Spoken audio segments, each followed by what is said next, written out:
Since 2010, development in the Malaysian corporate scene point to a new power corporate game that features state-backed investment institutions and GLC acquiring and assuming control of mediums and large listed enterprises, mainly owned by the Chinese.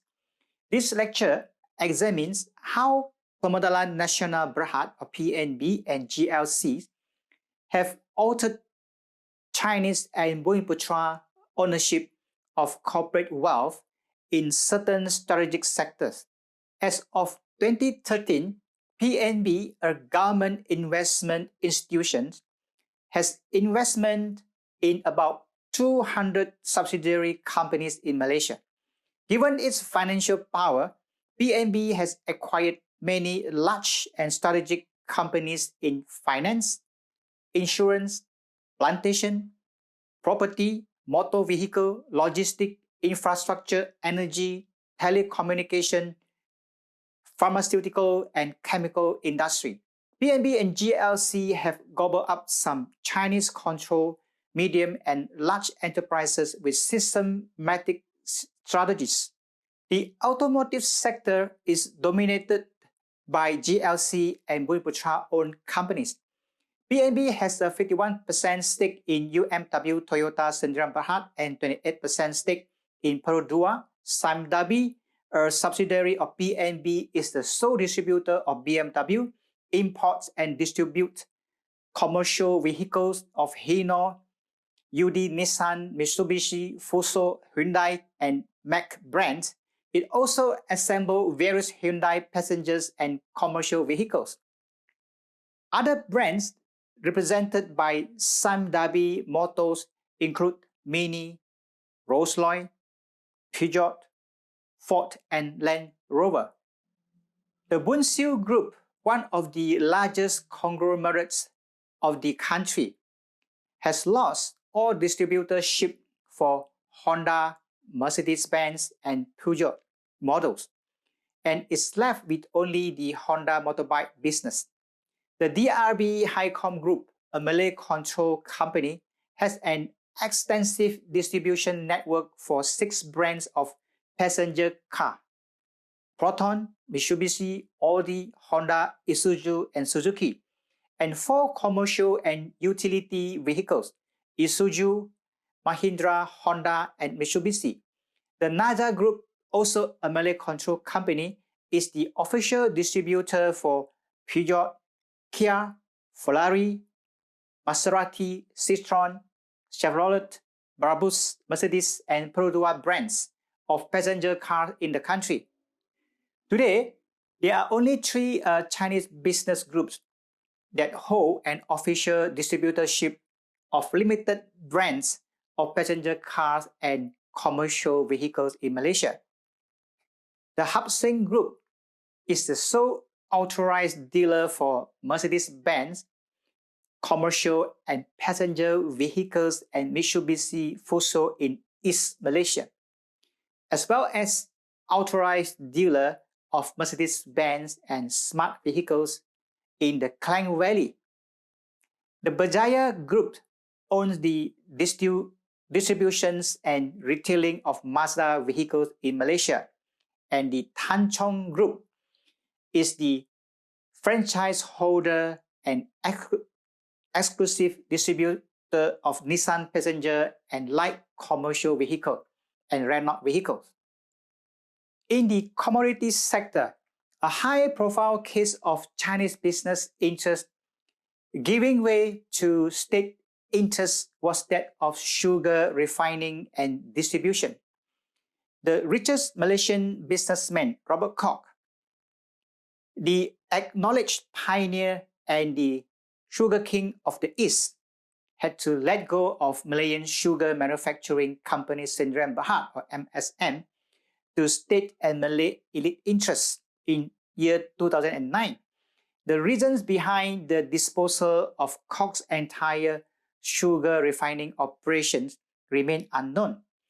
The issue may be examined from the perspective of a power and control game between a GLC Malay elite and the Koch group. As sugar is a basic commodity whose price is controlled by the government, it is state policy that matters most. To expedite the NEM strategy of integrating the BCIC into a national and regional supply chain seems to justify the acquisitions. Malaysia imports about 1 million tons or 90% of the raw sugar needs of the country's 4 sugar refineries, mainly from Australia. 6 months after selling MSM to Felda, the Koch Group, via Singapore-based Wilmar International Limited, acquired the Sydney-based CSR Limited sugar business and Sucrogen Limited, the largest raw sugar producer in Australia. The acquisitions make Wilmar a dominant global sugar player. The acquisition also indicates a power play that the Koch Group is still wielding considerable influence in the regional sugar trade, but only through effort to consolidate its global presence.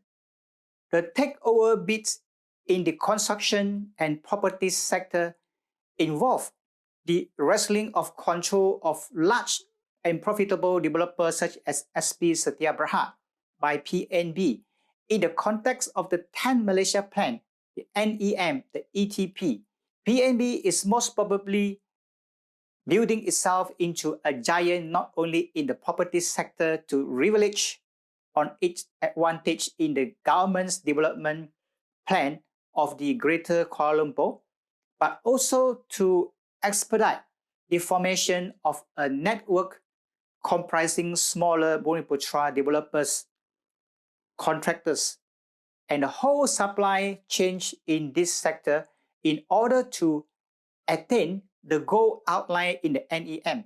This argument is consistent with the strategy taken by UEM Land to get Sunrise and Samdabi to acquire significant shareholdings in the Eastern and Oriental Group in November 2010. These acquisitions are perceived as a GLC agenda to gobble up or edge out the entrepreneur-driven private sector. A consequence could be the anxiety among entrepreneurs about the possibility of acquisition by powerful GLC. The perception of the economic dominance of the Chinese in Southeast Asia is commonly associated with the almost ubiquitous Chinese retail store in the town and villages. So was the case in Malaysia. However, the retailing sector has changed in the manner business is done and in the variety of goods and services offered. The growing presence of Bumiputera interest in certain retail businesses is increasingly evident. Such GLC as Petronas has created and dominated the convenience store set up in petrol stations throughout the country. The Johor Corporation has emerged as Malaysia's first and only fully integrated food operator. With its control of the QSR brands, it is a franchise of over KFC restaurants in Malaysia, Singapore, and Brunei, India, as well as Cambodia, and the operator of Pizza Hut restaurant in Malaysia and in Singapore. On the other hand, Equinas has won control of Burger King Malaysia and Singapore, and also the Manhattan Fish Market, Tony Rosemar's, Popeye, and San Francisco Coffee, for example. The Johor Corporation's KPJ Healthcare Berhad and Khazanah National's IHH Healthcare Berhad have a strong presence in the provisions of healthcare and higher education services. Equinas won substantial stake in Asia Pacific University of Technology and Innovation, Asia Pacific Smart School, UNITA International University, Kuala Lumpur Metropolitan University College, and Cosmo Point College and IPIIT Lanka.